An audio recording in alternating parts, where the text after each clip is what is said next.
but you have some action in the tropics. Cindy just formed. That's right. It did, yes. Tropical Storm Cindy has formed, so now we've got double trouble. We've got Tropical Storm Brett and Tropical Storm Cindy, and a satellite image and setup that would remind you of late September, but here we are in mid-June.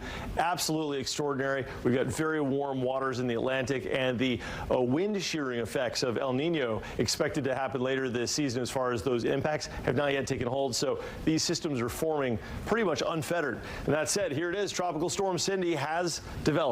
Fortunately, no threat to the U.S. The latest stats on Cindy, it's got winds of 40 miles an hour moving west-northwest at 15, set to work northwestward in about 120 hours. Once we get into about Tuesday, it's going to start to lose its tropical characteristics and become a non-tropical low, merging with the cold front. So it'll approach Florida, but it won't get within probably about 800 miles. So that's good news. Now, as far as Brett goes, Tropical Storm Brett just to its west. Here's Cindy, and here's Brett. Brett tonight is impacting the Lesser Antilles. We're looking at St. Lucia, Martinique, Dominica, Guadeloupe. Tonight getting 3 to 5 inches of rain, winds over 60 miles an hour, but it too is expected to dissipate, being sheared apart in the Caribbean Sea with no threat to land. So that's good news with these early season tropical systems. As they get close to the Caribbean, there's usually a lot of wind shear, and it just knocks them over, tears them apart. Spaghetti models keep Cindy to the east and Brett and the remnants of to the south of our area. It may bring heavy rain, though, to Central America. Speaking of heavy rain, that's the other big weather story.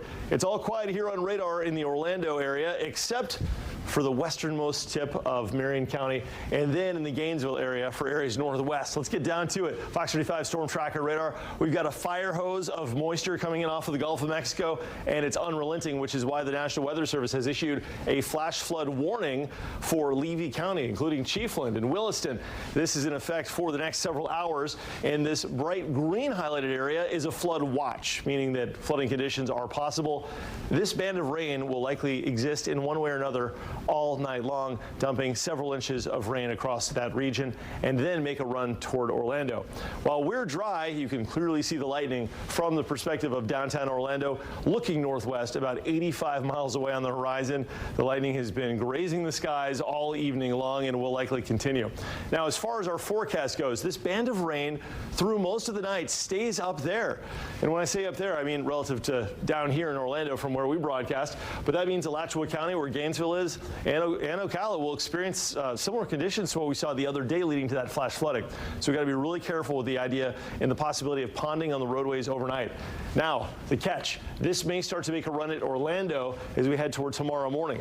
So a band setting up anywhere from the Villages in Bushnell to as far south and east as Orlando and Sanford, and this really could snarl our Friday morning commute.